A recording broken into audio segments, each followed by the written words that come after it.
Hey, what's up you guys? So many people ask me how one can start in real estate with no experience. I advise everyone to start in real estate as soon as they can. I believe the real estate is the only asset that gives you three benefits: depreciation, appreciation, and the cash flow. There is no second asset in the whole world that will give you these three benefits of having it. That's pretty much why you have to start. Also, if you want to pass down the generational wealth, I think the real estate is the only asset class that gives you this possibility. You pretty much can pass on all the wealth you gain during your life to your kids or your loved ones, and then you pretty much you were able to save during your lifetime. Actually, lots of videos in the internet comparing the having stocks instead to the having real estate. I think that is not the right comparison. It's like comparing apples to the ships or comparing turtle to the monkey. It doesn't really make sense to do that. Yes, both of them are assets, but in real estate you have a real asset that many people said that the only biggest pawn is that you cannot sell it, but I think that's not reasonable approach, because first of all, selling real estate is not that hard anymore.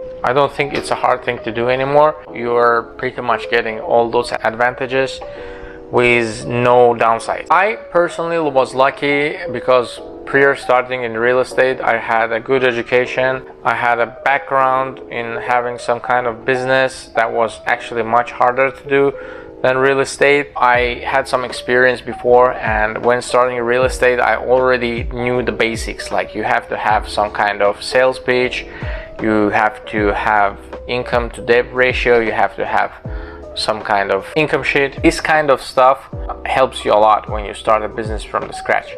I had people who introduced me with student housing, so I had friends who needed the house. I helped them out. That's how I got to the rental business, and then I got the rental arbitrage, not Airbnb arbitrage. A rental arbitrage is a different thing. And now pretty much I have a very mixed portfolio. Well, if you don't have any of these and you want to start, just start with getting your license. Get your license, especially in the states like California, it's not the easy thing to do. You have to really put on the work, study. The weirdest part is pretty much most of the stuff you would learn, you would not need it. You still have to learn it. This is just how things work. After you will pass the class, you have to select the brokerage you will join, and pretty much wherever you go, they will have to assign someone to you, a mentor.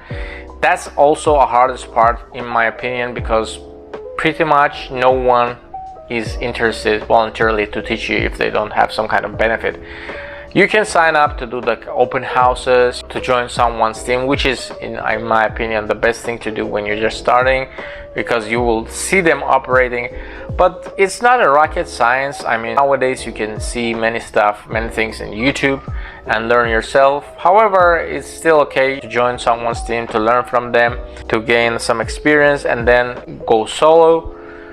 This is pretty much how I advise to start in real estate. There are also interesting thing that I've seen. Most of the times, people who are mentoring someone are either their parents or mother or father or something like that. If you don't have really someone who is actively doing real estate, it will be really hard to find a mentor. Just keep that in mind. Looking forward to hear from you in the comments. Don't forget to subscribe.